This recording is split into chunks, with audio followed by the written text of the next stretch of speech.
On August 26th, an oil pipeline was blown up in Moscow. Fuck. Holy shit! Moscow and St. Petersburg are under attack from Ukrainian drones and missiles. No fucking way. Just an oil depot. No way. A little breeze, and there they are. Blown up refineries and Muscovites in panic. Something blew up hard as fuck there. Oh my god! Muscovites are crying. God help us! They're crying. Oh no, my personal loan is absolutely blowing up. What in the world am I going to do? Oh my god, please help. It's flying! Fuck, it's flying, damn it! Fuck! And the drones just keep coming and coming. Oh no, this is bad. A series of drone attacks. The Druzhba oil pipeline is on fire, the largest in Europe, an artery that pumped millions of tons of oil. Our bitumen plant is burning, fuck, in Gumbanero. Oil refineries are burning in Bryansk, Volgograd, and Krasnodar Krai. The helium plant in Orenburg has been destroyed. Shit! Look! Just 3 drones went in there. Can you imagine? And still, 1 hit. What? The plan is done. If it explodes now, it's gonna blow up big. Crimea is without the Skala-M radar. Tatarstan is without Shahed drone depots. Rail and air traffic are in collapse. Oh my goodness. They have actually hit the oil refinery. They have truly hit it. Oh my goodness. That's absolutely devastating. This is fucked up! The plant is on fire. Sensational news. Moscow and St. Petersburg are under attack. Crimea has lost an important radar. Everything is burning there. Tatarstan is without its Iranian drone storage. Russia is stopping gasoline exports. Up to 15% of oil refining has been destroyed. Strikes all across Russia. The infrastructure is paralyzed, and the Rashists, Muscovites, and people from St. Petersburg are just in a state of shock. It's just a complete shit show over there. There was a direct hit. I just woke up because of a sudden, loud bang. We all jumped up. I said, what's going on? Dima says, Irina, we're being bombed. We just opened the balcony. Look out, and right next to the house, the building is shaking. There's an oil refinery right next to the house. Oh my god, it's so terrifying. Drones are turning the Druzhba oil pumping station in Bryansk into a blazing inferno. Oil refineries are burning in the Moscow region, Volgograd, Krasnodar Krai, and Slavyansk on Kuban. There are powerful explosions in Crimea, with more than 100 drones attacking the occupied peninsula. Guys! Guys, this is absolutely insane. We're running. Drone attack! We were just sitting here on the shore. We started moving faster, and basically it flew right by, flew right between us. Quick, into the woods. Oh! Shit, faster! Again. Second one, second one, second one. Oh! Ah. There they are, jamming communications, mobile internet, and the most powerful Russian radar, Skala-M, has been destroyed. Everything is burning. Ah! Serena! That's it, let's go. We're leaving. We arrived fucking to the sea. Tatarstan is on fire. The Shahids kept there were destroyed. Moscow and St. Petersburg are under attack. We will discuss all of this with the well-known military analyst Roman Svitan right now. Moscow and St. Petersburg are under strikes. Roman Grigorievich, welcome. Thank you. I wish everyone good health. Roman Grigorievich, well indeed, we are now starting to strike very intensively. So we have destroyed or severely damaged the helium plant in Orenburg. This is the only facility in Russia that produces a critical component for missiles. How much could this impact the Russian missile program and their defense industry? Well, it will definitely reduce production, although they do have a sufficient number of laboratories where helium can be produced, including on an industrial scale. That is, they can now switch over if there is a certain critical shortage of helium specifically. But that's not the main point. This plant processed 15 billion cubic meters of gas per year. That's the key point. In other words, if the attempt to shut down the gas processing plant succeeds, and I think if not the first time, then the second, it will make it possible to expect that the Russians will at the very least have to shut down their gas wells. They simply won't have anywhere to put the gas. What does 15 billion cubic meters mean? Ukraine consumes 15 billion cubic meters for its own needs. That's as of now. We used to go up to 20 when fully operational, but right now we consume about 15 billion cubic meters. So that's the consumption of an entire country by a single plant. If you strike it, then at the very least, first of all, they don't receive a certain amount of oil, gas, so-called dollars, currency from oil production. It's an economic blow, a hit to the economy. And secondly, there's nowhere to put the gas, so they'll have to shut down the wells. And a shut-in well, it takes several years to reopen it, or else you have to flare it. That is flaring as well. If you flare for too long, the well gets destroyed. So here it's actually a triple blow, I would say, hitting the Russian economy, the military sector, and technological aspects all at once, especially regarding the transfer and involvement of certain services in the handling of this gas. So the right approach is when intelligence is at work, like I always say, when intelligence picks its own target and no one else interferes. There are these key points that, if destroyed, either halt the entire technological production cycle or deliver several blows across multiple areas, just like this helium plant. And it's all the way down there, almost in Kazakhstan. It's not far from Aktobe, well, at least by local standards. So they made it there. Roman Grigorievich, an attack on the Druzhba oil pumping station. The largest oil pipeline hub near Bryansk is on fire. And can we say, as you always do, that this is the beginning of a systemic collapse of Russia's oil infrastructure? We're making a concerted effort to strike. Well, we can already say that because over the past 2 weeks, there have been specifically systemic, and that's important, systemic strikes on Russian oil pumping, oil refining, and the oil and gas sector. The reason I emphasize the strike on what seemed to be a helium plant is that in reality, it was a strike on gas processing. 15 billion cubic meters, plus the most recent strikes, if we list them, for example, the Novokubishevsk, Ryazan, Afipsky, Saratov, and Ukhta oil refineries. And so there were strikes on Wednesday, there were strikes on the Novoshakhtinsk and Volgograd oil refineries. So this is definitely systematic now. Plus the strike on Unica. Remember how many years we've talked about Unecha? Well, Unecha is already 40 kilometers of the main oil pumping station, Unecha, on the Druzhba pipeline. It's called the Druzhba pipeline. Yes, that's in the Bryansk region. And the oil that's pumped is mainly from Tatarstan. The oil in the Druzhba pipeline is mostly Tatar. 300,000 barrels of oil pass through Unecha every day. That's $18 million. Every day, the Russian economy receives this amount from selling that oil. Then the oil moves on. And after Unecha, there's Mamai nearby. Mamai is also another pumping station. After that, the oil splits off into branches. That is, the pipeline goes to Usluga near St. Petersburg, where the Russian so-called shadow fleet, the tanker fleet, is loaded. Part of the pipeline goes to Belarus, branching again to the Naftan refinery, the Belarusian oil refinery, and to the Moser refinery. From Moser, the pipeline continues, branching off again, going to Poland and to Germany. All of this is oil. All of it passes through Unecha, which we struck today. And part of the pipeline now carrying refined oil as diesel. 2 pipelines, the diesel product pipeline and the Druzhba oil pipeline, go through Ukraine, which we pump to Hungary, Slovakia, and the Czech Republic. But the Czechs have already refused Russian oil. They brought in Italian oil and abandoned the pipeline. So there is a move away from Russian oil. Nevertheless, a strike, meaning a strike on Unecha, would practically shut down this entire cluster. If we finish off Unecha, the first time we hit it in this round was on August 6th. Well, it was unsuccessful, as I understand it, because there was no confirmation of a fire there or anything. But although the technological process of checking the chemical analysis of the oil was initiated, today's strike, or was it yesterday's? So you could say that this strike has already inflicted some damage, but not far, about 40 kilometers away. Basically, if we go all the way, it will burn. Unecha will burn. But in order to completely stop the oil flow, you need to destroy 3 consecutive oil pumping stations. So we need to focus on Mamai, basically starting from Stalnoy Kon. If you remember, we talked about this 6 months ago. Stalnoy Kon is over there, past Bryansk. Stalnoy Kon, Desna, Unecha, and around Mamai. All of these need to be taken out. And then it will be possible to completely stop the oil flow through the Druzhba pipeline. I think that's exactly what will happen. In other words, we have the opportunity.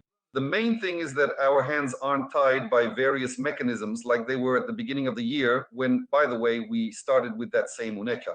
There were good strikes on Unecha, Stalnoy Kon and Desna on Unecha in particular around February and March. But then in March, we were stopped. Roman Grigorievich, based on the analysis, strikes on oil refineries in Volgograd, Krasnodar Krai, Slavyansk on Kuban, and simultaneous attacks across all these regions. Roman Grigorievich, what does this indicate, and to what extent can we actually attack the fuel market and military supplies in Russia? So how will these strikes specifically affect the fuel market and military supplies in Russia? Well, I've already mentioned them. All 7 of these Russian oil refineries are million-ton plants. The Russians have about 30 of these million-ton plants, maybe a little more than 30, but not many overall. There are another 50 small ones, but those are insignificant, to be honest. They're more like moonshine stills. The real million-ton plants number about 30 or 35. And you could say we've already reached 7 of them.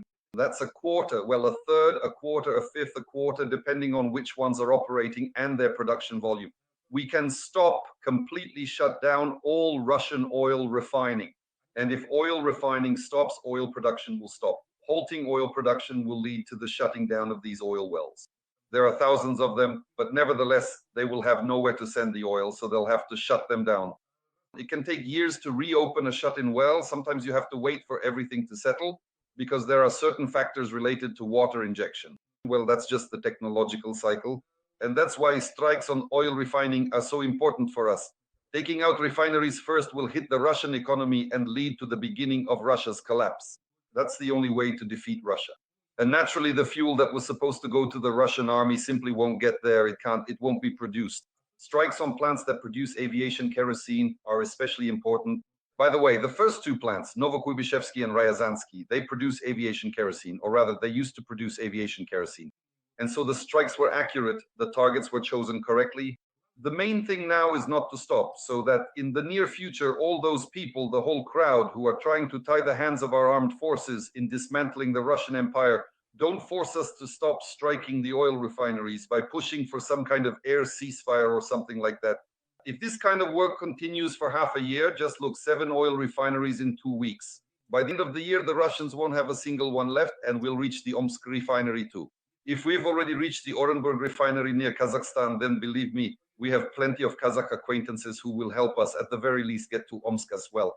The one in Omsk is the largest. They process 21 million tons a year. Roman Grigorievich, in August, the Russian government banned the export of petroleum products because of Ukrainian drone attacks on oil refineries. That's right. Again, it's a double blow. First, what did the ban on gasoline exports lead to? To a decrease in foreign currency earnings for the Russian economy. A blow? Of course, it's a blow. It seems that only 2 plants were hit at that time, Novokuybishevsky and Ryazansky. And they made the decision immediately because Novokuybishevsky processes 7 million tons per year and Ryazansky processes about 15 to 17 million tons. So basically, that's like one Omsk plant, right? Like one big Russian refinery. Naturally, this shortage was immediately felt.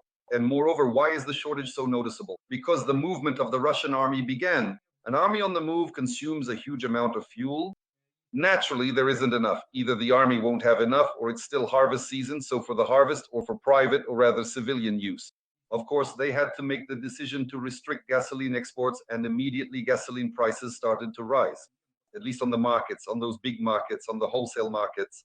And this is already an indicator that there is a real gasoline shortage, and it's definitely going to continue in the future. Moreover, it is precisely the gasoline shortage that could lead to serious stagnation in the Russian economy through inflation.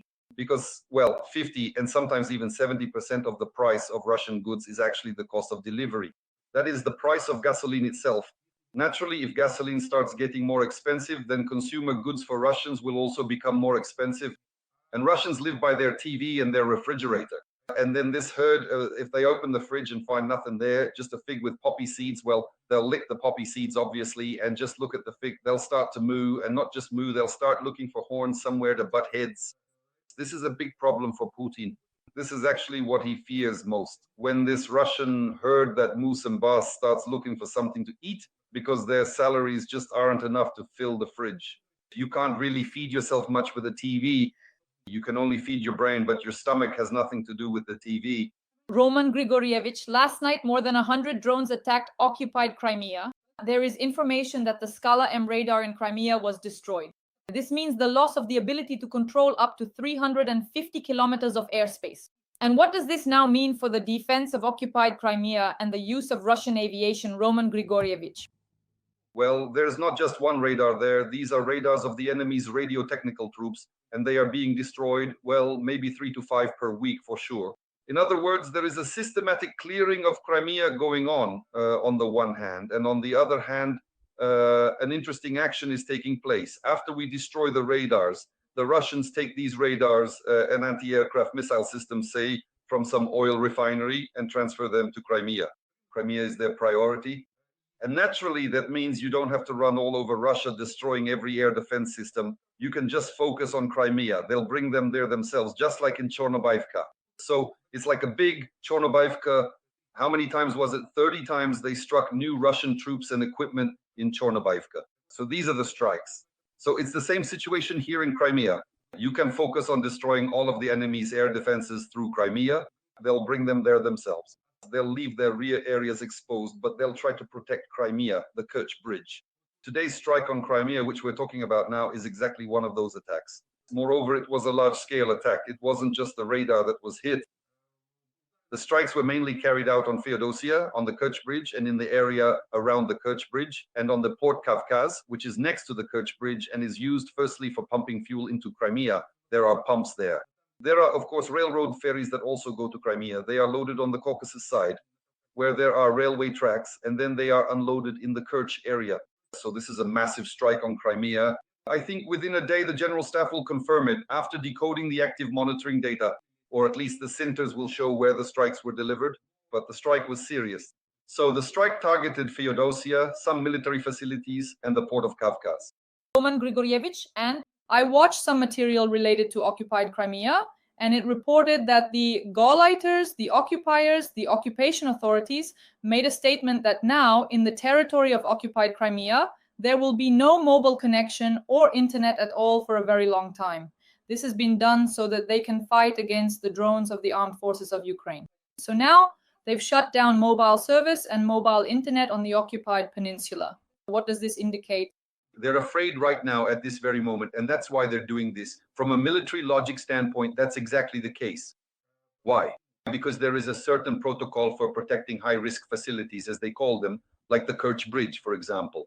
In order to fully secure these sites, from reconnaissance to fire adjustment, they shut down all communications of any kind and at any level. They're anticipating something on Friday, time to coincide with the meeting between Trump and Putin in Alaska, and they're expecting a serious strike on the Kerch Bridge. Can you imagine how Putin and Trump will be embracing each other, right? They'll probably have to put Putin on a little bench like a piano stool so he can reach Trump. So how are they going to be embracing each other there if at that very moment there's an attack on the Kerch Bridge or the Kerch Bridge is on fire? Naturally, the highest security protocol for the Kerch Bridge has now been activated, and they're going to shut everything down. Everyone will be marching in formation there on the parade ground for these few days until Friday. And even after Friday, most likely until Monday, because they won't be able to go on a bender starting Friday like Russians usually do. That's why I think they'll keep this maximum secrecy mode, at least in terms of security, and keep the Crimean Bridge closed until Monday. We'll see. The thing is, we don't always use Russian communications either. There are other mechanisms as well. Roman Grigorievich, the second SBU strike on the Shahid storage facility in Tatarstan. We managed to do it again in just a few days. A repeated hit on the facility, 1,300 kilometers from Ukraine. How does this currently demonstrate the capabilities of long-range drones and their strategic effect? Well, judging by the video, by the way, I should say, these are already new advanced drones. These are drones like the Russian Geran or the Iranian Shahed or the Chinese Sunflower 200. In other words, it's a wing-type drone, a sophisticated aerial vehicle. So we've already put into serial production, or at least at their own base, the SBU guys have started producing some pretty decent drones, all things considered.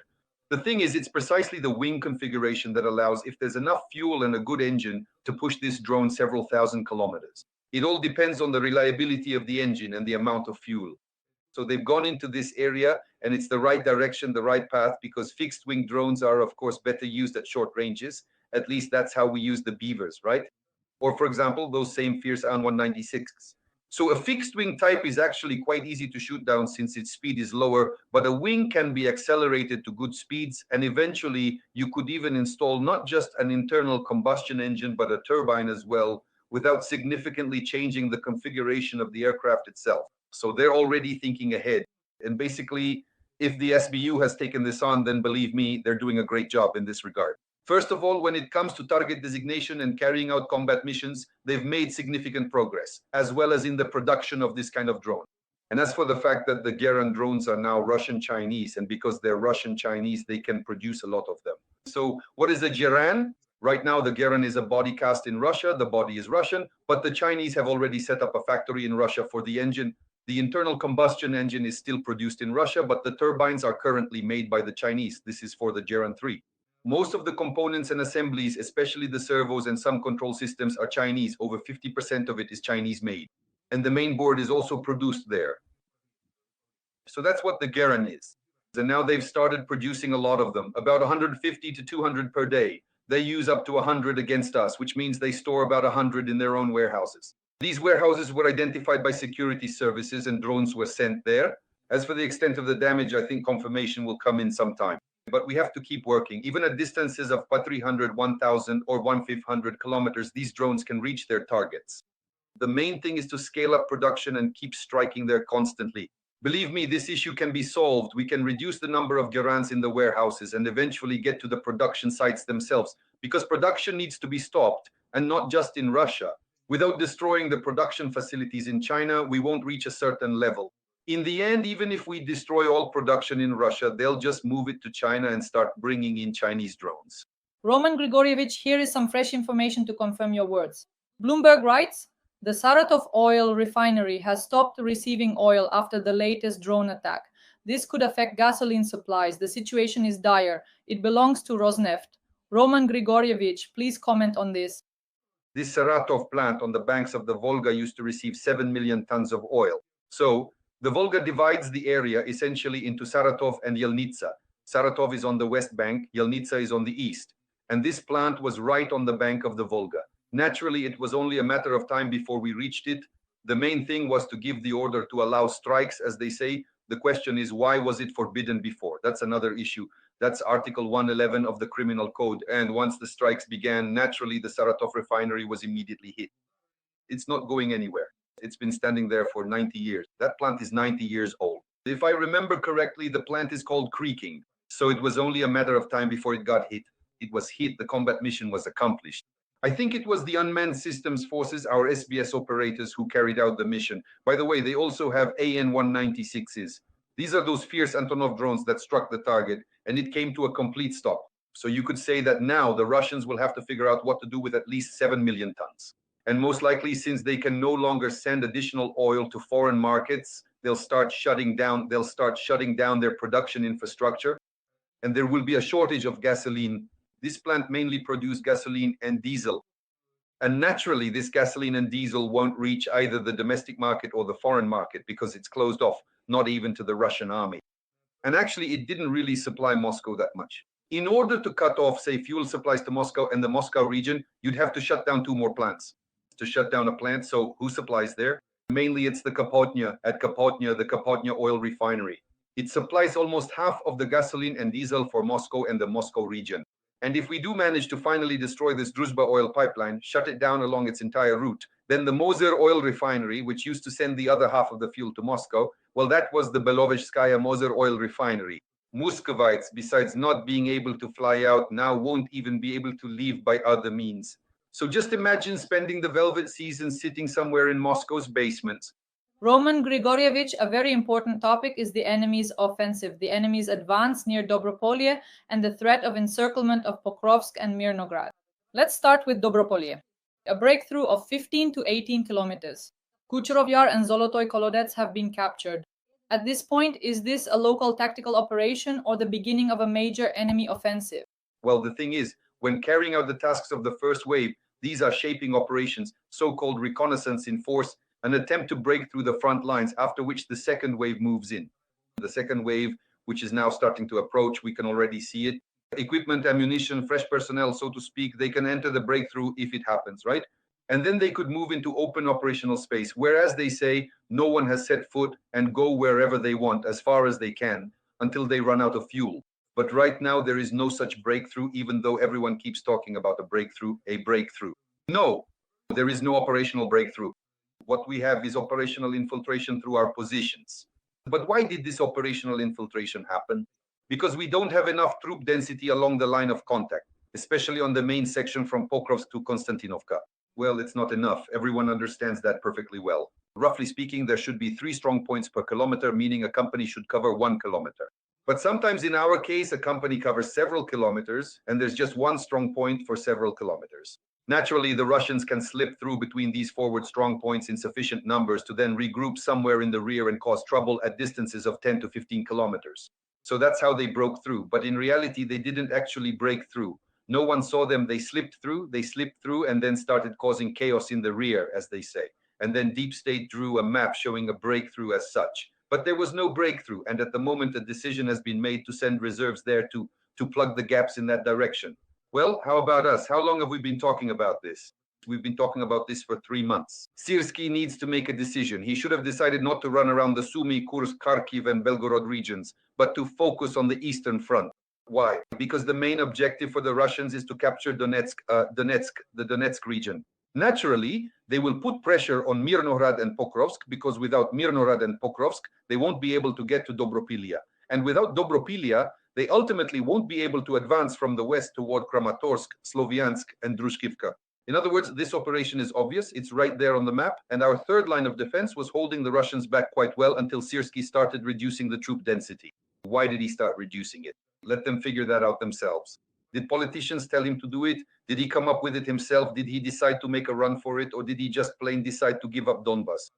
I don't know why, but based on this inaction, I'll say it again. If we hadn't been talking about this for 3 months, maybe it wouldn't be worth mentioning now, but for 3 months, in almost every broadcast, we've been saying, in order to hold the Eastern Front, we need to increase troop density by bringing in law enforcement personnel. Well, every single stream talked about this. So in the end, that's what happened. They deployed the law enforcement units, sent the National Guard there, the first corps of the National Guard. That's exactly what law enforcement units are. The National Guard is part of the Ministry of Internal Affairs. So the Ministry of Internal Affairs needs to be put into action. There are about 300,000 of them, and we need about 100,000 for the armed forces of Ukraine. And that's it. There won't be any more questions. There won't be these breakthroughs. Well, they're not really breakthroughs. I'll say it again. It's infiltration. Infiltration that our forward observation posts simply didn't notice. And then when they showed up in the rear, that's when they started dealing with these issues. It's about the same situation as when, if you remember, Laptia and Aladin once said that they didn't notice the Ukrainian troops who got into their rear last year in Kursk. This was exactly the same kind of tactical infiltration. So there were too few of Laptia and Aladin along the borderline. Our troops slipped through between them, and then it was easy to crush them from the rear. They were crushed, and the breakthrough happened. So to prevent such a breakthrough, it's better not to allow it at all. That is, immediately increase the troop density along the Donetsk front. The Russians will not launch any large-scale offensives anywhere else except the Donetsk and part of the Zaporizhia front. Why? Because they need to expand the land corridor. Why is Putin now demanding that we withdraw ourselves from the Donetsk direction? Roman Grigorievich, you just spoke very concisely, but I would like you to specifically articulate separately for our audience, because this is very important for them, about the threat of encirclement of Pokrovsk and Mirnograd. So, what is the danger for the armed forces of Ukraine in this sector? If we allow the encirclement of Pokrovsk and Mirnograd, that is, if they push us out from this direction, after that they gain what is called operational space, practically all the way to Pavlograd, which is already in the Dnipropetrovsk region. And in reality, the operational space there extends all the way to the Dnipro. That's why, for example, the Poles up to the Dnipro, meaning up to the Dnipro River, because they could advance not only toward Pavlograd or Dnipro, but also toward Kremenchuk or Poltava. In other words, from the left bank, they could go anywhere. It's practically all flatland there. That is the third ridge, the so-called last Donetsk ridge. That's the third line of defense, which our forces are currently holding in the area of Pokrovsk, from Pokrovsk to Kostiantynivka.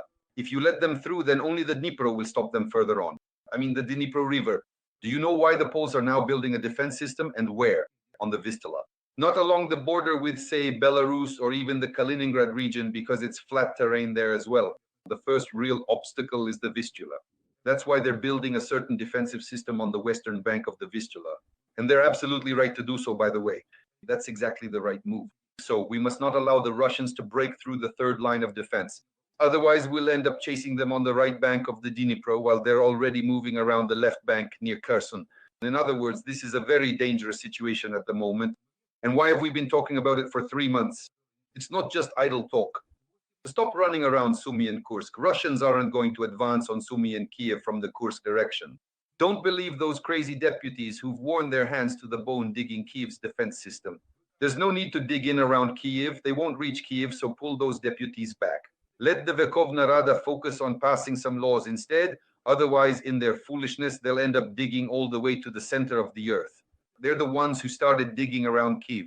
And now even some of our military comrades, well, not exactly military, you know what I mean. So there's no need to run around anywhere. All of this is just noise grenades, so-called diversionary maneuvers. By the way, it's the same story in Kharkiv and in Kherson. But the real pressure from the Russians will be focused on breaking through the third line of defense, on capturing the Donetsk positions, the Donetsk front lines. And that's where they'll be concentrating their efforts. This is what Syrskyi needs to be told. I don't know, again, what does it even mean to explain it to him? Do you think he doesn't understand? He's as much of a military man as I am. He understands this perfectly well. Any lieutenant would get it just by looking at the elevation map. You just look at the elevation map, see the deployment of forces and assets on both sides, and you immediately understand where one side will go and what the other side needs to do. And if Syrski understands this and still doesn't act, then he's not doing it for his own reasons or because of political orders he's getting from the office. So let them figure it out themselves, but we won't let you surrender Donbass comrades from the Green Party. Dear audience, please like this video. Leave a few kind words in the comments to support Ukraine and the armed forces of Ukraine. Roman Hryhorovich and I are working for you, for audiences all over the world, so that they know the truth about Russian aggression and Russia's war against Ukraine. The well-known military analyst Roman Svitan. Roman Hryhorovich, thank you. And as always, see you this Friday. Goodbye.